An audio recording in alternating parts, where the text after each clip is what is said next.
सलामुअलैकुम अस्सलामुअलैकुम रहमतुल्लाह। सो जी स्क्रीन पे जो आपको एक केक नज़र आ रहा है, आज बनेगा ये केक और बहुत काफ़ी हद तक अच्छा अचीव हुआ था ये केक। और यहाँ पर जो है एज़ यूजुअल जब हमारे पास फॉन्डेंट का काम होता है, जब हम कभी भी फॉन्डेंट पे काम कर रहे होते हैं तो वो एक रात पहले करके रखना होता है, means at least 30 to 24 hour before, ताकि वो इससे जो हमारा वेदर है इसमें गर्मी में, ताकि वो अच्छे से ड्राई हो जाए, वरना तो फिर काम ख़राब होने वाली बात होती है। तो यहाँ पे हमने काम स्टार्ट किया है लेटर मोल्ड से। तो ये मैंने न्यू लेटर मोल्ड था यूज़ किया था, और इसको सबसे पहले मैंने डस्ट कर लिया था कॉर्नफ्लावर से, ताकि अंदर जो है हमारी फॉन्डेंट है वो चिपके नहीं। ठीक है जी, बहुत ज़्यादा भी डस्ट नहीं करना, हल्का सा डस्ट करके आप उसको झाड़ लें और उसके बाद आप अपना फॉन्डेंट का काम करना शुरू करें। लेटर मोल्ड की रही जहाँ तक बात, अलग अलग लेटर राइटिंग मोल्ड, सारे जितने फ़ॉन्ट्स होते हैं उतने ही लेटर मोल्ड्स तो खैर नहीं बन सकते, क्योंकि बेतादाद तकरीबन 2 ढाई 3 हज़ार से ऊपर फ़ॉन्डेंट्स होते हैं। तो इसलिए फ़ॉन्ट्स होते हैं, नॉट फ़ॉन्डेंट्स। तो काफ़ी हद तक जितने मुझे मिले, मैं मार्केट से लेती रहती हूँ और ले लिए हैं काफ़ी मैंने। तो आज अलग से डिफरेंट राइटिंग में मैं काम कर रही थी मोल्ड में, तो अच्छा मोल्ड था, मज़े का था और काफ़ी रनी मोल्ड है ये। और इसके अंदर जो था, मैंने जितनी भी टोटल राइटिंग थी वो इसी ही मोल्ड से की थी, दूसरा कोई मोल्ड यूज़ नहीं किया था। हाँ, मैंने नंबर मोल्ड जो था यूज़ किया था, उसमें मुझे 4 बनाना था, तो वो उसके लिए मैंने दूसरा मोल्ड ज़रूर यूज़ किया, वरना राइटिंग के लिए मैंने पिंक वाला मोल्ड ही यूज़ किया। अच्छा जी, फॉन्डेंट का काम अगर पहले ही हो जाता तो ज़्यादा अच्छा रहता है, वरना क्योंकि जब हम इसको केक के ऊपर रख रहे होते हैं ना फ्रीज़र में रखने के लिए, तो फिर वो मेल्ट हो जाता है, बेकार हो जाता है, कलर भी छोड़ देता है। तो यहाँ पर जो है मैं एक नया मोल्ड लेकर आई थी, और ये था ट्रेडिशनल मोल्ड और बहुत अच्छा था। इवन इसके ढोलकी वगैरह थीम के लिए बहुत ज़्यादा यूज़ होता है ये, मैं जैसे लेके आई थी कॉर्नर्स वगैरह के लिए। तो इसको भी फिर फर्स्ट टाइम था, इसको मैंने निकाल के डस्ट कर लिया, डस्ट करने के बाद फिर इसके अंदर मैंने फॉन्डेंट का काम करना शुरू किया था। अच्छा, मैं अपनी ही वीडियो के ऊपर कुछ एनालिसिस कर रही थी कि मैं ऐसा लगता है कि मैं कोई स्टोरी टेलर हूँ और मैं स्पीड में बोलती जा रही हूँ, क्योंकि नॉर्मल रूटीन में भी मैं इतना ही स्पीड में बोलती हूँ। तो फिर मैंने कहा नहीं जी, मुझे अब थोड़ा स्लो स्लो बोलना चाहिए, तो ज़रा ज़्यादा अच्छा है, सामने वाले के पता नहीं पल्ले पड़े ना पड़े, दिमाग में आए ना आए। तो इसलिए फिर मैंने इस हिसाब से अपनी कोशिश की है कि मैं स्पीड स्लो करूँ, लेकिन फिर भी वो कहीं न कहीं अगर गायब दिमागे में बोल रही होंगी तो वो स्पीड में निकल ही जाती है बात। ख़ैर, तो यहाँ पर ऑलमोस्ट जो है लेटर मोल्ड का काम हो चुका था। डिज़ाइनिंग मैंने बहुत ज़्यादा नहीं करनी थी, क्योंकि ये बच्चे का केक था, इस पे क्या इतनी डिज़ाइनिंग करनी बड़े वाली। तो बस ये कि इसके कॉर्नर मैंने दे दिए थे, और लोअर अपर केस के नीचे मैंने लगाने के लिए इसमें 3-4 डिज़ाइन निकाल लिए थे, और ये इस तरीके से बन के रेडी हो चुका था। और फिर जब ये कंप्लीट हो गया था, उसके ऊपर जब पूरा दूसरे दिन जब मैं इसको रखने लगी थी केक पे, तो उससे पहले मैंने इसके ऊपर ऑयल ब्रश कर दिया था, ताकि ये सेट हो जाए। अच्छा जी, यहाँ पर जो था 4 मैंने कहा जी, मैंने फॉन्डेंट से एक और जो कार बनानी है उसके ऊपर मैं क्यों ना एक नई चीज़ एडिशन कर दूँ, तो 4 मैंने खुद ही जो है बना लिया था। ये भी फॉन्टेंट से मैंने रेडी कर दिया था, उसमें टूथपिक लगा ली थी। अच्छा, ये जो है ये है प्लंजर्स, और ये प्लंजर्स जो हैं ये स्टार के हैं, स्टार प्लंजर्स हैं, और ये मैंने 14 अगस्त से पहले, आई मीन जुलाई के एंड में मैंने परचेज़ किए थे। तो 14 अगस्त के मैंने जितने भी केक बनाए थे वो इसी प्लंजर्स के साथ बनाए थे। बहुत मज़े के, फटाफट फ्रीक्वेंटली इससे काम होता है। अच्छा, मेरे पास अब रोलिंग पिन तो था नहीं उसका, फॉन्डेंट का, तो मैं बेलन, नॉर्मल जो रोलिंग पिन होता है वो रोटी बनाने वाला बेलन, मैं वही यूज़ कर रही थी। और 2-3 दफ़ा मैं गई तो मुझे मिला नहीं, बहुत बड़ा मिल रहा था वो मैंने लिया नहीं। तो इससे मैंने इसी से किया, बेल कर रोलिंग पिन से बेल लिया था, और फिर उसके बाद मैंने फॉन्डेंट से इसके प्लंजर से निकाल लिए थे। और आप प्लंजर जब आप यूज़ कर रहे होते हैं तो आपको कॉर्नफ्लोर अच्छी मात्रा में यूज़ करना होता है, वरना तो फिर चिपक जाता है, फिर चीज़ ख़राब होती है। और ये मोटे-मोटे थिक निकले थे, मज़े के निकले थे। स्टार्स भी अच्छा, इसके साथ-साथ शायद मैंने रेड स्टार्स की वीडियो नहीं बनाई थी, तो शायद बनाई या नहीं बनाई, तो ख़ैर वो मैंने रेड स्टार्स भी इसके साथ-साथ निकाल लिए थे रेड कलर में। ठीक है जी। अच्छा, अब जो बनाने लगी थी, मज़े का काम था, वो था कार बनानी थी मुझे। तो ये मैंने जो है फर्स्ट टाइम जो है फिर मैंने इसको ट्राई किया था, लेकिन मुझसे इतनी बड़ी गलती हुई कि मैंने रेड कलर जो था डायरेक्ट हाथों पे, मतलब मैंने ग्लव्स नहीं पहने, वो इतने चीप हाथ लग रहे थे कि जिसकी कोई हद नहीं। ख़ैर, दैट वाज़ फर्स्ट एक्सपीरियंस कि इतने सारे रेड कलर के साथ फॉन्डेंट में काम किया था मैंने। ख़ैर, तो बहुत अजीब से मैंने कहा शायद वीडियो में आया ना है, तो स्पीड तो ख़ैर देनी थी मुझे वैसे भी। इसको कार को बनाने में बहुत टाइम लगा था, क्योंकि मेरी ड्राइंग बिल्कुल भी अच्छी नहीं, मैं मॉड्यूल्स बिल्कुल भी अच्छे नहीं बना सकती। लेकिन फिर भी भाई 98% मैंने कार को अच्छे से कॉपी कर लिया था, जो तस्वीर थी उसके लिहाज से बहुत बहुत बहुत अच्छी बनी थी। अच्छा, मैंने कार को भी मतलब एक रात पहले ही मैंने बनाया था, लेकिन मैंने इसके ऊपर जब फाइनल किया था ना, मैं इसके ऊपर ऑयल ब्रश नहीं किया था, कि वो अजीब सी सी लुक देती। तो ये यहाँ में मेरी कार बन के जो थी वो रेडी हो गई थी और उसको बनाने में मुझे 2 घंटे लग गए थे टोटल इसके काम को, फॉन्डेंट के काम को सिर्फ़ खड़े-खड़े कहाँ टाँग गई थी। ख़ैर फिर ये फ़ोल्ड जो मैंने बनाया था इसमें टूथपिक के साथ इसको मैंने इंसर्ट कर दिया था।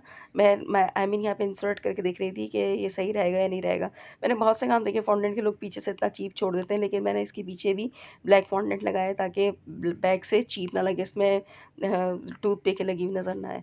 अब यहाँ पे फॉन्डेंट काम हो गया था, फिर मैंने उसके ऊपर अच्छे से डस्ट किया, कॉर्नफ्लोर उसको उठा के मैंने रख दिया कमरे में कबर्ड के ऊपर ताकि आराम से ये सूखता रहे। अच्छा जी, अब ये था सेकंड डे, केक वगैरह तो हमारे बेक हो गए थे। अच्छा जो मैं इस दिन मेरे 2 ऑर्डर थे, तो मैंने अलग-अलग ही वीडियो शूट की थी इसकी, जिस दिन मेरा बीटर ख़राब हो गया था। तो ख़ैर होता ही रहता है, कहानी होती रहती है। तो फिर उसके बाद जो हाफ़ सिचुएशन में ख़राब होता, तो वो केक तो मेरा ख़राब हो गया था, ठीक है जी। ख़राब तो नहीं हुआ था, लेकिन वो बैठ गया था, वो हाफ़ जो था वो राइज़ हुआ था, पूरा राइज़ नहीं हुआ था। वो तो हमने ख़ैर टी केक के साथ खा लिया था, टी के साथ टी केक बना के उसका खा लिया था। लेकिन ये जो थे, ये फ्लफ़ी केक था अल्हम्दुलिल्लाह, ये बहुत गर्म था, तो मुझे देना था और फिर काम भी मतलब 3 घंटे मेरे ज़ाया हो चुके थे बीटर ख़राब होने की वजह से, आने-जाने में, रेस्ट लेने में, क्योंकि गर्मी भी थी। तो इस वजह से फिर मैंने जो ये केक था ये 3 घंटे पहले का बेक हुआ हुआ था, और जो दूसरा केक जो नीचे रखा हुआ है ग्रिल पे, ये गरम-गरम ही था। तो इसको फिर मैंने थोड़ा-सा फ़ैन चला के छोड़ा और फिर उसके ऊपर मैंने जब इसकी लेयर कट की, मेरे ख़्याल से कोई 7-8 मिनट के बाद ही मैंने इसको कट कर लिया था। आप लोग बिल्कुल भी गरम केक को कट नहीं करिएगा, बहुत बड़ा नुकसान होता है, मतलब वो ख़राब हो जाता है, टूट जाता है। तो यहाँ पे जब आप लेयर देखेंगे ना इसकी, जब मैंने हटाई है तो क्या उसमें से स्टीम निकल रही थी। ख़ैर तो इस वजह से जो थी वो मुझे एक ही लेयर लेनी थी, और लेयर मैंने मोटी लगाई थी, ये देखें। इस तरीके से इसमें से स्टीम आ रही थी, और इसको मैंने बनाना था, इसका फ्लेवर था 3 मिल्क प्लस पाइनएप्पल। जो मेरा क्लाइंट थी वो कह रही थी कि आप इसमें चॉकलेट चिप्स भी ऐड करें। मैंने कहा ये बहुत ज़्यादा हो जाएगा, चॉकलेट चिप्स इसमें ऐड ना करवाएँ तो ज़्यादा अच्छा है। सिर्फ़ पाइनएप्पल के साथ ऐड करवाएँ तो इट्स अ गुड थिंग। लेकिन वो फिर 3 मिल्क भी है, फिर उसमें कैरेमल भी जाएगा, उसमें हनी भी जाएगा, उसमें पाइनएप्पल, तो बहुत कुछ हो जाएगा, तो अजीब ही टेस्ट हो जाएगा। तो ख़ैर उन्होंने मेरी बात मानी, और उन्होंने चॉकलेट चिप, उन्होंने कहा ठीक है अगर आप समझती तो आप स्किप कर दें। ख़ैर तो अब इसके ऊपर मैंने लेयर रखनी शुरू की थी, और इसकी जो टोटल कुकिंग हुई थी वो मेरी 3 मिल्क की हुई थी, और दोनों केक जो थे, ऑर्डर जो थे, एक प्रॉपर एंड प्योर 3 मिल्क में था, और ये लेयर्स के साथ 3 मिल्क प्लस पाइनएप्पल के साथ था। अच्छा, इसमें हमने बहुत ज़्यादा कुकिंग नहीं की, बहुत ज़्यादा इसको सॉगी नहीं किया, बहुत ज़्यादा जूसी नहीं किया, क्योंकि लेयर भाग जाती है इसकी, इधर-उधर हो जाती हैं, और फिर इसको डिलीवर होना था। टाइम लगता है, 1 घंटे की ड्राइव थी, तो तकरीबन 45 मिनट्स की ड्राइव थी, ख़राब हो जाना था। इसीलिए फिर मैंने इसके ऊपर एवरेज जो है, मैंने इसके ऊपर क्रीम लगाई। ठीक है जी, क्रीम तो लोग मोस्टली कम ही लगवाते हैं, लेकिन ये कि इसकी सोकिंग जो थी मैंने बहुत ज़्यादा नहीं की थी। अगर बहुत ज़्यादा सोकिंग करती तो फिर यानी कि जो एक हक है उसका 3 मिल्क का, तो फिर वो फिर बेकार हो जाता है। इसलिए मैंने एक रिज़र्व रखते हुए अपने आप को इसकी सोकिंग की थी, और क्रीम के लिए बहुत ज़्यादा नहीं लगाई थी, क्योंकि एवरेज लोग जो है नहीं रखवाते क्रीम, क्योंकि फिर वो हैवी हो जाता है। लेकिन जब इनको डिलीवर हो गया था तो इनकी ये थी कि क्रीम हमें सेंटर में थोड़ी कम लगी, और पाइनएप्पल भी हमें कम लगी। हमने कहा मैं सब चीज़ें थोप देते हुए भाग जाता केक। ख़ैर तो अपनी-अपनी चॉइस की बात होती है। मैंने कहा चलें नेक्स्ट टाइम कभी आप ऑर्डर देंगी तो आप मुझे बता दीजिएगा, मैं उस हिसाब से रख दूँगी। यहाँ मैंने इसकी रखी थी 4 लेयर्स, उन्होंने मुझे दिया था 3 पाउंड का ऑर्डर, लेकिन ये बनते-बनते हो गया था 4 पाउंड्स का। ऑब्वियसली जब आप सोकिंग करते हैं तो फिर हो ही जाता है, और फिर आपकी हैवी क्रीम सोकिंग हो, मिल्क सोकिंग हो, तो बहुत ज़्यादा वो लग जाता है। अच्छा, यहाँ पे ये तो हो गया था क्रम्ब कोट बहुत मज़े से हो गया था ये, और बड़े इसमें मज़े-मज़े की चीज़ें मैंने इसकी यूज़ की। किसी दिन डिटेल से मैंने ये भी रेसिपी बनानी है तो आपके साथ मैं पूरी प्रॉपर रेसिपी इसकी शेयर करूँगी।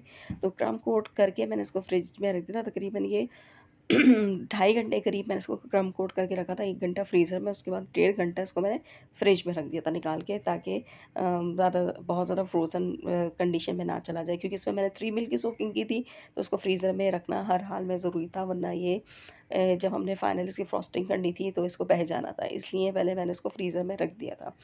तो ख़ैर क्रम्ब कोट बहुत मज़े से हो गया था, आराम से हो गया था काफ़ी हद तक, और उसको मैंने हैंड टू हैंड बोर्ड को ना क्लीन कर दिया था। बोर्ड अगर क्लीन ना हो ना हैंड टू हैंड, तो इतना चीप होता है, वो सूख जाता है, और फिर ऐसे गंदा फ्रीज़र में रख देते हो, फिर जब आप रख देते हैं और फिर उसको आइसिंग करने के लिए निकालते हैं तो वो अजीब फुड़ों वाला लगता है, इसलिए मैं हैंड टू हैंड क्लियर कर रही होती हूँ। अच्छा, यहाँ जो है ये मेरी रही क्रीम, और क्रीम जो थी जनाब, इसके अंदर इसकी जो बेस थी हमने क्रीम की देनी थी, आइसिंग की वो देनी थी येलो, तो येलो मैंने ऐड कर दिया। अच्छा, येलो कलर मैं अपने क्लाइंट को कह देती हूँ आप येलो कलर या फिरोज़ी कलर आप आराम से ऐड करा लें, क्योंकि येलो कलर बहुत ज़्यादा ऐड नहीं होता, और अच्छा कलर अचीव कर लेता है। फिरोज़ी तो बहुत ही कलर जो है वो 1 या 2 या डेढ़ ड्रॉप जाता है, फिरोज़ी कलर अच्छा बन जाता है। वरना जो लोग रेड एंड ब्लैक बनवाते हैं ना, मैं कहती हूँ यार, जब सबको पता है कि एक चीज़ हार्मफुल है, नुकसानदेह है, कलर केमिकल है, तो ना डलवाया करें। लाइट कलर डलवा लें वो अच्छा लगता है, like just like baby pink हो गया, इस टाइप के कलर्स होते हैं। तो ये टेंशन वाली बात नहीं थी। इसमें मेरे ख़्याल से 10 ड्रॉप्स या 9 ड्रॉप्स डले थे, तो ये हमारा येलो कलर जो है ये ऑलमोस्ट हमारा अचीव हो गया था।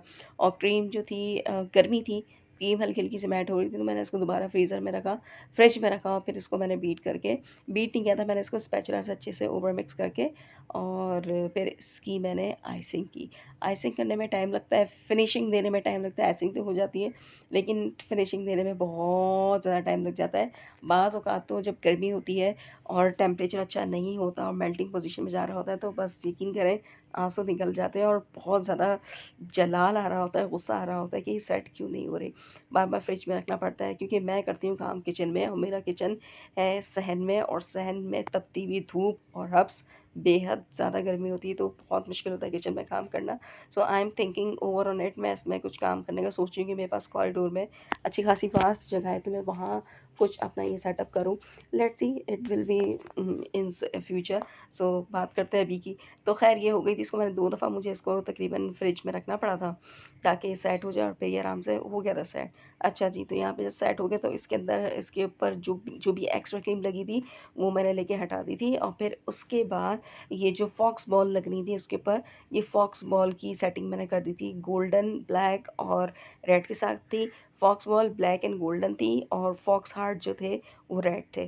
ठीक है जी, तो इसके साथ मैंने लगा दिए, तस्वीर पे कम थे, मैंने ज़रा ज़्यादा लगा दिए थे क्योंकि तस्वीर में पतला और हाइटेड केक था, इसमें ब्रॉड और मीडियम हाइटेड केक था, तो मैं इसलिए इसके ऊपर ज़्यादा लगाए थे ताकि लुक ज़रा ज़्यादा अच्छा है। और इसके ऊपर स्टार्स जो थी, तस्वीर जो थी, रेफरेंस पिक्चर उस पे बहुत कम थे, लेकिन मैंने ज़्यादा निकाले थे क्योंकि कहीं कम ना पड़ जाए, मैंने लेके सब पे फैला दिए। सही लग रहा था, ख़ैर वो अपनी-अपनी चॉइस की बात है।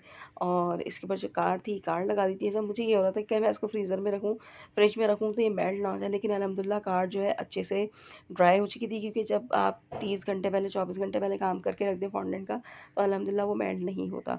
तो वो मेरी चीज़ कोई भी मेल्ट नहीं हुई थी। अच्छा, ये तमाम चीज़ें मैंने जो बोर्ड पे पेस्ट की थी, मैंने एडिबल ग्लू से की थी। फिर उसके साथ जो थी, मैंने फ्लोर भी इसके ऊपर लगा दिया था और हैप्पी बर्थडे का टॉपर भी लगा दिया था। ये था वुड का, एक्रेलिक नहीं था ये, और ब्लैक में था, तो ये ज़रा ज़्यादा अच्छा लग रहा था। पहले मैंने गोल्डन लगा के चेक किया था, लेकिन वो केक येलो था तो उसके ऊपर शाइन नहीं आ रही थी, तो ब्लैक से ही ज़्यादा अच्छा लग रहा था।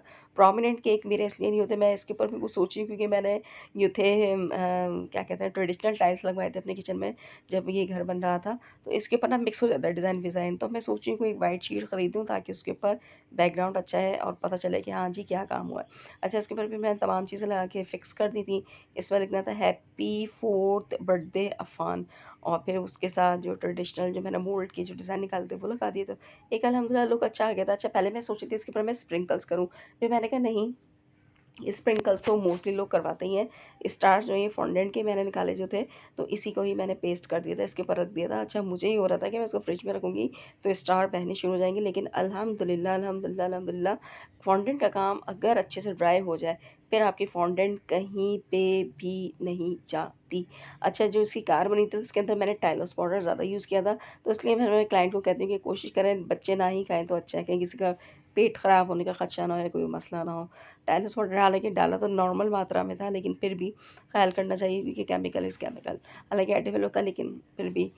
ख़ैर, ये इसकी फ़ाइनल लुक थी और ये बन के रेडी हुआ था। अल्हम्दुलिल्लाह इसके रिव्यूज़ अच्छे थे, बस उनकी एक कंप्लेन थी कि हमें पाइनएप्पल कम लगे और क्रीम भी हमें सेंटर की कम लगी। तो मैंने कहा आप मुझे बता देती, नेक्स्ट टाइम कभी ऐसा हो तो बता दीजिएगा, आई विल ऐड मोर। और बाकी फ्लेवर उनको बहुत पसंद आया था, एंटायर फैमिली को पसंद आया था अल्हम्दुलिल्लाह। और ये डिलीवर मैंने करवाया था इन ड्राइव से, और येंगो वाले तो भई केक लेके भाग जाते हैं, अक्सर यही हम लोग सुन रहे होते हैं। अच्छा, जब मैं इसको पैक कर रही थी तो इसका जो 4 है वो 1 इंच जो है वो बोर्ड से केक का जो बॉक्स था उससे ऊपर जा रहा था। तो इसको पैक करने में मसला हो रहा था, तो मैंने ये वीडियोज़ थी क्लाइंट को बना के भेज दी थी। आप देख लें कि 4 साइड में रख दिया है। इस तरह इसका टॉपर भी मैंने हटा दिया था, वो मैंने पैकेजिंग में रख दिया था इसकी। और एक डिस्पोजेबल नाइफ़ जो एवरी मेरे ऑर्डर के साथ जाती है, वो चली गई थी मेरे पास। मैं स्टेनलेस स्टील की ज़्यादातर देती हूँ और कमर्शियल जगहों पे ये जाती है प्लास्टिक की, लेकिन मेरे बिल्कुल ज़हन पे नहीं रहा कि मेरे पास स्टॉक में ख़त्म हो गई थी, इसलिए मैंने डिस्पोजेबल दी, वरना हमेशा स्टेनलेस स्टील मेरी नाइफ़ जाती है केक के साथ, तो वो नहीं जा सकी थी। उसके लिए बहुत मुझे अजीब-सा गिल्ट फ़ील हो रहा था। ख़ैर, तो यहाँ पे एक्स्ट्रा हो रही थी टूथपिक, तो आदिल पैक कर रहे थे इसको, तो आदिल ने कट कर दी थी। तो ये फाइनल होने के पैक होने के बाद कि लोग कह रहे इतने में यंगो इन ड्राइवर जो था मेरा आ गया था और इसको मैंने डिलीवर कर दिया था। और ये कुछ केक की क्लिक्स हैं, और I am in a learning procedure and process. तो इंशाल्लाह मेरी कोशिश है कि मैं आहिस्ता-आहिस्ता करके और चीज़ों को इम्प्रूव करने की कोशिश करूँ। सो उम्मीद है आप लोगों को वीडियो पसंद आई होगी, कुछ सीखा होगा, कुछ सिखाया है मुझे। Do like, share, comment, subscribe my channel, और देखने का बहुत शुक्रिया। अल्लाह